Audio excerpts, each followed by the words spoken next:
Hello, everyone. This is James Formosa contributing for Veterans for Freedom. I would just like to take this opportunity today to read to you all an article from the Ottawa Citizen that was published September 27th, 2021, in light of the content that I recently released on the Veterans for Freedom podcast. The article is titled, Military Leaders Saw Pandemic as Unique Opportunity to Test Propaganda Techniques on Canadians, Forces Report says. A plan devised by the Canadian Joint Operations Command relied on propaganda techniques similar to those employed during the Afghanistan War. And this is by David Pugliese. Canadian military leaders saw the pandemic as a unique opportunity to test out propaganda techniques on an unsuspecting public, a newly released Canadian Forces report concludes. The federal government never asked for the so-called Information Operations Campaign, nor did the Cabinet authorize the initiative developed during the COVID-19 pandemic by the Canadian Joint Operations Command, then headed by Lieutenant General Mike Rouleau. But military commanders believed they didn't need to get approval from higher authorities to develop and proceed with their plan, retired Major General Daniel Gosselin, who was brought in to investigate the scheme, concluded in his report. The propaganda plan was developed and put in place in April 2020, even though the Canadian Forces had already acknowledged that, quote, information operations and targeting policies and doctrines are aimed at adversaries and have a limited application in a domestic concept, end quote. A copy of the December 2020 Gosselin investigation, as well as other related documents, was obtained by this newspaper using the Access to Information Law. The plan devised by the Canadian Joint Operations Command, known also as CJOC, relied on propaganda techniques similar to those employed during the Afghanistan War. The campaign called for shaping and exploiting information. CJOC claimed the information operations scheme was needed to head off civil disobedience by Canadians during the coronavirus pandemic to bolster government messages about the pandemic. A separate initiative, not linked to the CJOC plan but overseen by Canadian Forces intelligence officers, culled information from public social media accounts in Ontario. Data was also compiled on peaceful Black Lives Matter gatherings and BLM leaders. Senior military officers claimed that information was needed to ensure the success of Operation Laser, the Canadian Forces' mission to help out in long-term care homes hit by COVID-19 and to aid in the distribution of vaccines to some northern communities. BLM organizers have questioned why military officials gathered information on their initiative, pointing out that they followed pandemic rules and did not hold any gatherings outside long-term care homes. Then Chief of the Defense Staff, General John Vance, shut down the CJOC propaganda initiative after a number of his advisors questioned the legality and ethics behind the plan.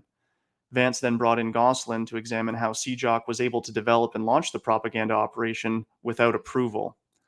Gosselin's investigation discovered the plan wasn't simply the idea of passionate military propaganda specialists, but support for the use of such information operations was, quote, clearly a mindset that permeated the thinking at many levels of CJOC. Those in command saw the pandemic as a unique opportunity to test out such techniques on Canadians.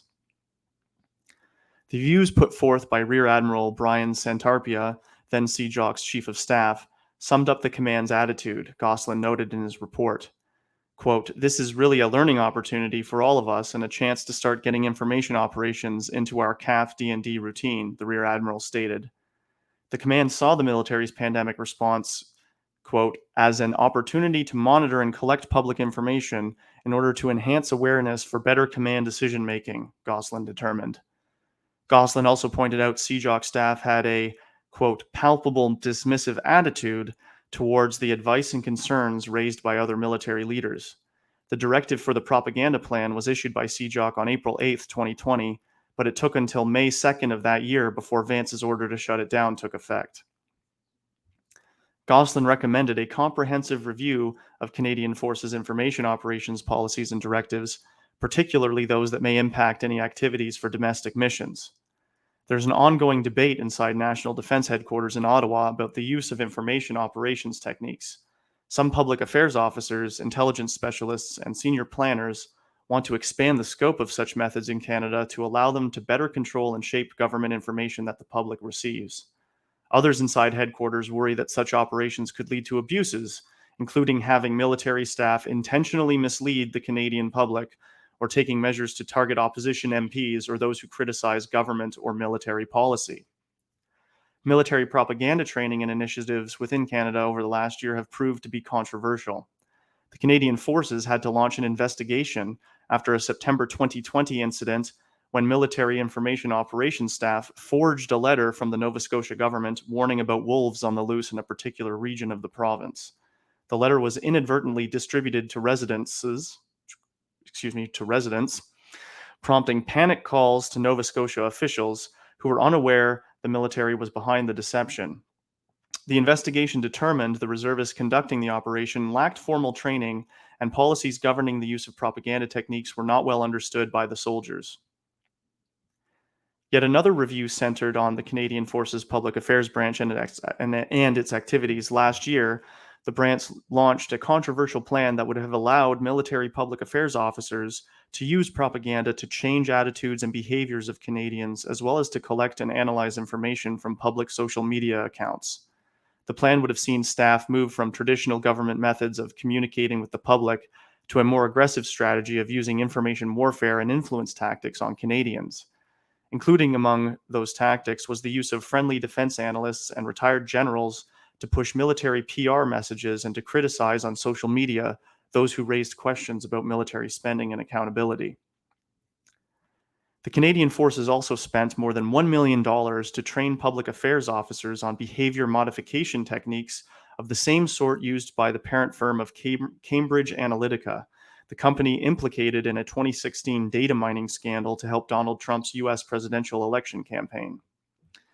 The initiative to change military public affairs strategy was abruptly shut down in November after this newspaper revealed details about the plan.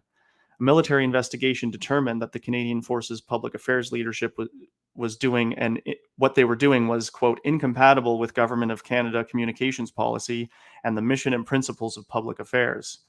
None of the public affairs leadership was disciplined for their actions, however.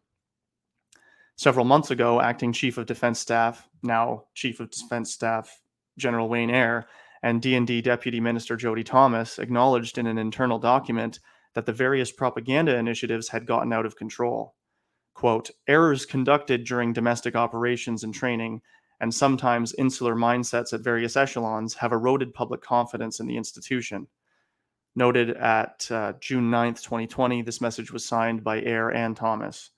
Quote, this included the conduct of information operations on a domestic operation without explicit Chief of Defense Staff or Defense Minister direction or authority to do so, as well as the unsanctioned production of reports that appeared to be aimed at monitoring the activities of Canadians. Although this is an old article, it was, like I mentioned at the beginning here, it was published September 2021. Nevertheless, it is still a vitally important issue that I would argue has yet to be resolved, and especially in light of my recent contributions on the Veterans for Freedom podcast, which I strongly encourage you all to check out, you will see why we should all be deeply concerned by certain actions by both our government officials and by the highest echelons of the military, and why all of us as Canadian citizens and citizens around the world should demand accountability from our leadership. Thank you for watching.